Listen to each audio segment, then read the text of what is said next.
So here we go. This trailer is for another comic book, but it's on Hulu. Marvel's The Runaways. They Are we in movie mode? Let me just make sure. they showed Yeah, we are. Okay. they showed the first episode of this at New York Comic Con too. Of I guess. Runaways? Yeah. Oh, fuck. That would have been awesome to watch.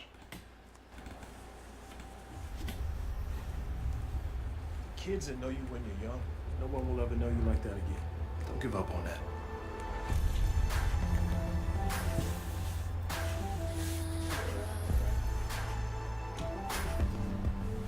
You gonna let us in? They look just like You're them. right about this not being a big deal. They're teenagers. The last thing they're interested in is what their parents are doing.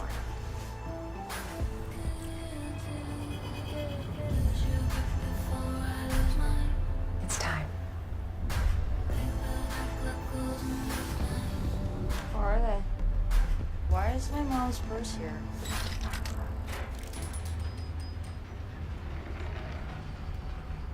This is some Narnia shit. What is happening?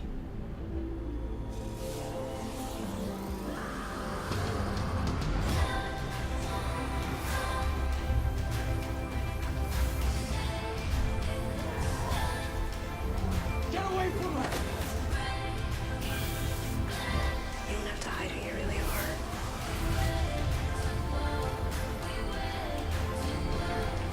November. That looks so good. Yeah, I'm interested. So you're gonna have to tell me a little bit about that if you know anything. It's supposed to be. I want to say that they're foster kids that they have, but their parents, the two parents, are they're basically evil, and the kids don't know that. They're basically run like a whole evil organization, and obviously the kids find out, and they basically are trying to escape their parents. Oh, okay. Um, That looks cool. I didn't. I kind of sort of read the first. I don't know if I finished it. I probably didn't finish the first trade. I think it was Brian K. Vaughan that might have wrote it. But I did read most of the Whedon run because obviously Joss Whedon.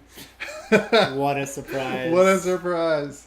So yeah, like as far as like their looks, like the characters look exactly like Do they? like their drawings, which is crazy. I'm gonna. It looks like I'm gonna have to get Hulu Just we'll talk after for the show. for a little bit. We'll talk after. We'll the talk show. later. Yeah. So You yeah, actually already know. I've I already know, given I you know, this. I know. I'm just trying to be covert. Okay. I've already given you the key to the kingdom. the code that gives you the discount for signing up for Hulu. I know. Because I signed up for Hulu. So there you go. Yeah, I'm all in.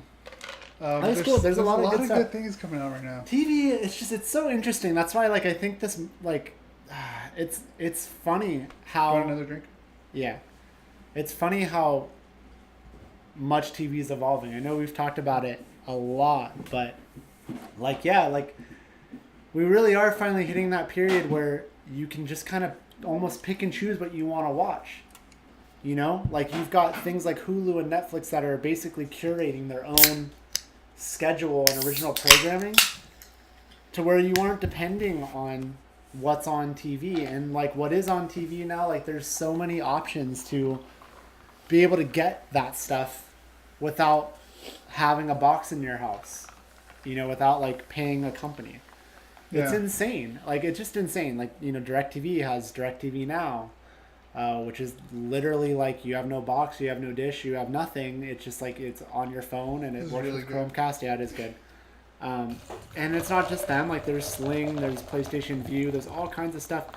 It's just so interesting to me. Like it's kind of cool.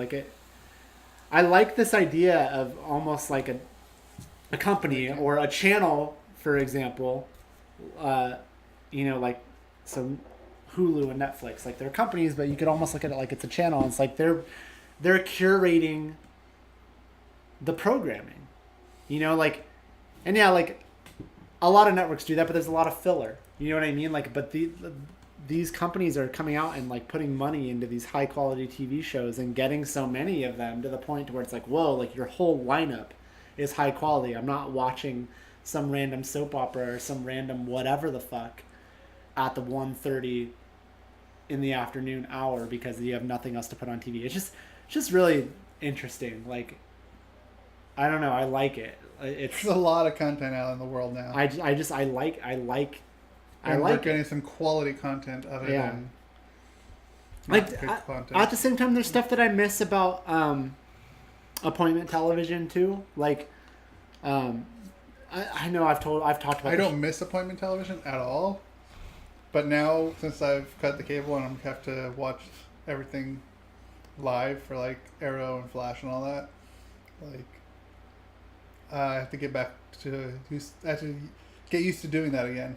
I mean, I could watch it off the app if I miss it, but for the most part, I like watching it live. Yeah. Because sometimes, like, the writers or even, like, the actors will live tweet it, too, and it's kind of fun watching it while they're doing it, too. Mike, dang, you guys are killing me. This stuff is just not for you. Anyways. Talk about content. Yeah. Oh, Mike, I was throwing out any fucking... I was just giving an example. I just think it's interesting how there's these companies or channels now that just like can literally like just curate their content to the point to where almost everything is like must see. So I just soap opera is the first thing that came out of my mouth. Like it could have been anything, just whatever random shit is on during the day. So I'm really excited for Marvel's Runaways. Yeah, I'm really excited for a lot of these trailers that we watched. right. No, but so what I was getting at though, like with appointment television, like it's not. There's certain things like I've talked a lot to you about this show recently, Outlander. Right. How that show's back. It's in its third season. I think you, having a fascination in history, would really actually like the show. But so if you have Stars, which that's what it's on Stars, and you have the Stars. Can't express his opinion. Yes. I mean, Mike, we wish you were here too, but honestly, like I wasn't even arguing whatever you're arguing about the soap operas and ratings and all that stuff. It's got nothing to do with what makes money and what doesn't. I'm just think it's interesting watching these other companies like totally just curate like their stuff. Anyways, if you have Stars, you have access to the Stars Play app, and Outlander is on Sundays, I think like at 8 Eastern, so like 5 o'clock if you have the East Coast feed or whatever. But if you have the Stars Play app, or you watch on the Stars Play app, you could watch the show tonight on Saturday, like at 12 Eastern at 9 o'clock. And it's like, I'm super into that show. That's probably one of my favorite shows on TV right now. Annie turned me on to that show. And I don't want to watch it at 9 o'clock though tonight. I'm like, no, that show I know in my head is supposed to be on Sunday at this time. And even though it's like just one day, I'm like, I don't want to watch it on Saturday night at 9 o'clock, even though I know I can through the app, because then it's like, well, then I'm not looking forward to what I was looking forward to on Sunday. I get it, because I was kind of like that when Entourage was on, where sometimes, we'll put the bonus episode out on demand or whatever, and I wouldn't watch it. I just wait for the next. I think I did Sunday. that one time, and I hated it. I'm like, well, now then I have to wait 2 weeks. I got 2 weeks, yeah. So even though this isn't waiting a week, it's just waiting a few more hours. But even still, I'm still putting my foot down, and I'm just like, no, I don't. I want to wait till it's actually aired on TV, even though it's still being put out by the company in a legitimate way. That's not how I don't want to do that. Like, cause you know what I mean? Like, I get it. Yeah. It's exciting. So, anyways.